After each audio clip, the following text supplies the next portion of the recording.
Anybody that's ever had to fuel up a lawnmower or a dirt bike or carry a little bit of extra fuel for your car probably understands or probably contemplates how much political graft and corruption must have took place to make these gasoline safety nozzles actual law, that you can't buy these things here. You can't even buy a decent fuel can, without these safety nozzles on anymore. And they don't work. Don't work well. Very slow. You still end up spilling, and you have to stand there for a much longer period of time with a heavy container of gas to actually fuel something up. Or do a quick fuel up of this.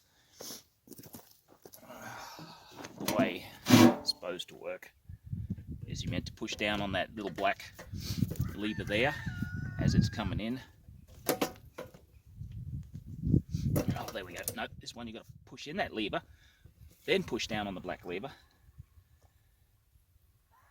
And the fuel's coming out, but it's coming out slowly.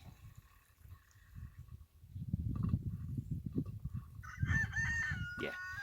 Anyway, so because they're so frustratingly slow and difficult to use, most people end up just pulling them off and pouring without the funnel. Now this one here has some sort of easy pour funnel on it, so I'm not sure exactly how that works, but I'm not going to play with that. Point being, they're so slow and unreliable, most people just do without them, and then they end up spilling more fuel. A better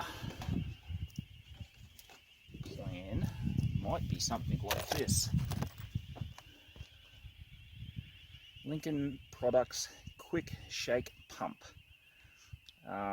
For use with water, diesel fuel, kerosene, fertilizer, insecticides and lubricants. Use these a lot in Australia. We call them a Jiggle pump there, I think, or Jiggle siphon. And so what this means is that you can set up a siphon, a gravity feed liquid, without having to put your mouth over the hose to suck on it. So let's open that up.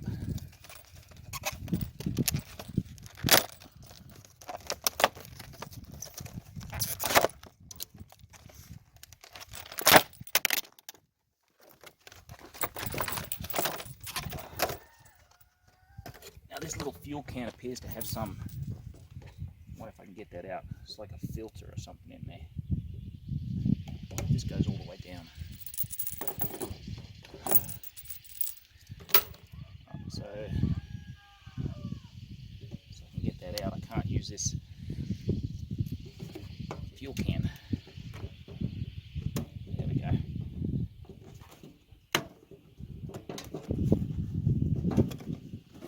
Yeah, it's a plastic filter. Anyway,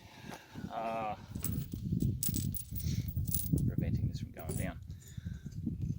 So now watch carefully. So I've got a plastic hose, I've got a little bit of gravity feed, just sitting up on there. It's not a lot. In order to jiggle the hose, and I now have,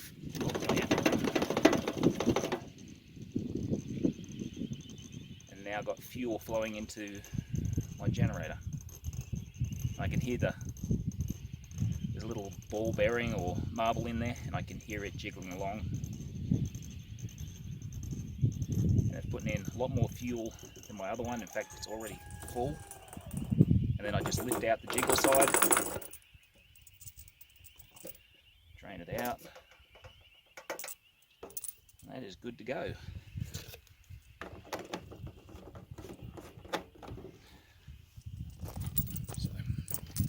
So, for your emergency, in your vehicle, in an emergency, for me, off grid, and I'm transferring fuel from time to time, out camping.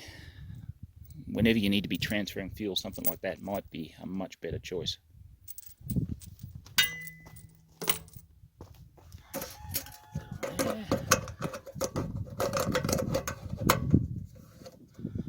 this thing here, I actually did another video on it, but this is my basically a homemade generator using an automotive alternator.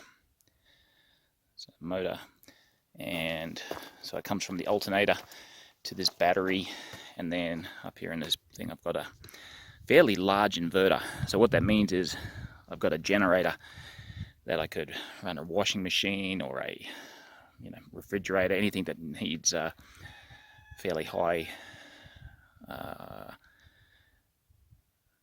power demands. I can even run a welder on this. It's very short duration, but what do you call it? Duty cycle, short duty cycle. This inverter is rated at 2000 watt continuous, 4000 watt peak. So fairly large inverter, so I can do all sorts of stuff with that, with this setup. So I've effectively made myself an inverter generator. And one of the best things about it is that if I ever burn out the alternator, or burn out the engine or damage the engine, I can replace one part pretty easily.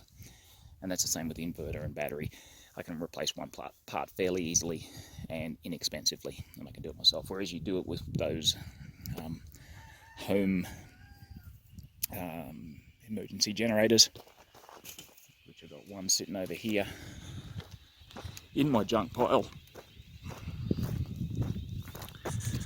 So when it comes to those things, once something goes wrong with the generator or the engine, you're pretty much out of luck as far as fixing it.